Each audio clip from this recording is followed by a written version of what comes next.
జగన్ పై AP మంత్రి సత్యకుమార్ యాదవ్ ఆగ్రహం వ్యక్తం చేశారు. ఏపీలో పెట్టుబడులు పెడుతున్న సంస్థలకు మెయిల్స్ పంపడం సరికాదన్నారు. జగన్ అసెంబ్లీకి రావాలని మంత్రి సత్యకుమార్ యాదవ్ డిమాండ్ చేశారు. జగన్ లాగా తమ ప్రభుత్వానికి రప్పరప్ప భాష మాట్లాడడం రాదని ఎద్దేవా చేశారు. 2.5 లక్షల కోట్ల పెట్టుబడులు ఒక కేంద్ర ప్రభుత్వ సంస్థల నుంచి ఈ రాష్ట్రానికి వచ్చాయి. ప్రైవేట్ దగ్గర నుంచి దాదాపు 7 లక్షల కోట్ల పెట్టుబడులు కూడా రాష్ట్రంలోకి వస్తున్నాయి. దీనికి ఏం సమాధానం చెప్తారు? ఇది నచ్చడం లేదా? పెట్టుబడులు రాష్ట్రానికి రావడం మీకు ఇష్టం లేదా?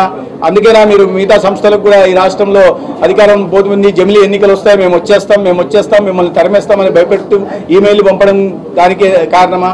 అంటే ఈ రాష్ట్రంలో చదువుకోకూడదా? చదువుకున్న యువతకి ఉద్యోగ ఉపాధి కలగకూడదా?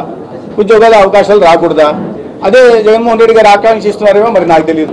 మీ ఒక పైశాచిక ఆనందాన్ని పొంది మీ సొంత పార్టీ ఎంపీ బంధించి హింసించి కొట్టి దాని వీడియోలలో చూసి ఒక ఆనందాన్ని పొంది ఇవాళ మాట్లాడుతున్నారంటే ప్రజలు కూడా చూస్తున్నారు. చాలా పెద్ద ఎత్తున 11 సీట్లు ఇచ్చారు.